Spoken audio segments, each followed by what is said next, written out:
দেশ জুড়ে বইছে তীব্র শৈত্যপ্রবাহ। এই শীতে প্রায় সবার হাত পা ঠান্ডা হয়ে যায়।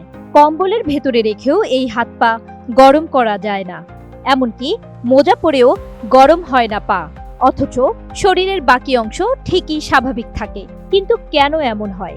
অনেকেই ভাবেন এটা হয়তো কোনো বড় রোগের লক্ষণ, আবার কেউ কেউ বিষয়টিকে তেমন গুরুত্ব দেন না।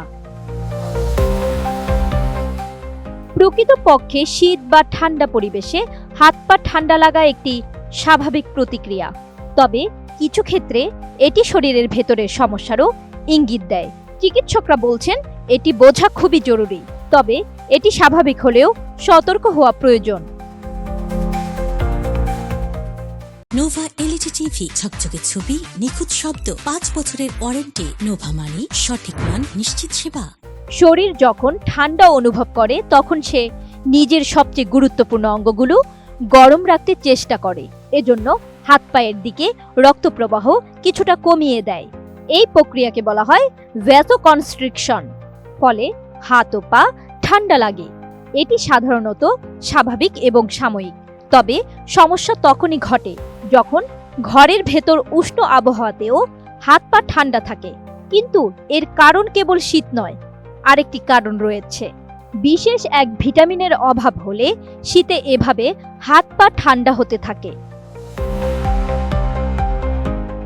মূলত মানুষের শরীরে যদি ভিটামিন B12 এর ঘাটতি থাকে তখন হাত পা ঠান্ডা হয়ে যাওয়ার সমস্যা দেখা দিতে পারে। তাই কেবল শীতের কারণে মনে করে কোনোভাবেই এই সমস্যা অবহেলা করা যাবে না। শরীরে ভিটামিন B12 এর ঘাটতি থাকলে তা দূর করার জন্য খেতে হবে প্রয়োজনীয় খাবার। মাছ, মাংস, ডিম পর্যাপ্ত পরিমাণে খেলে শরীরে ভিটামিন B12 এর ঘাটতি পূরণ হতে পারে। ডিমের কুসুমে থাকে পর্যাপ্ত ভিটামিন B12 এর উপাদান। সেই সঙ্গে খেতে পারেন সামুদ্রিক মাছ, কারণ তাতে থাকে ওমেগা 3 ফ্যাটি অ্যাসিড। এটি ভিটামিন B12 এর ঘাটতি মেটাবে। এছাড়া শরীরে ভিটামিন ডির ঘাটতি হলে তা পূরণ করার জন্য খেতে পারেন দুধ ও দুগ্ধজাত খাবার।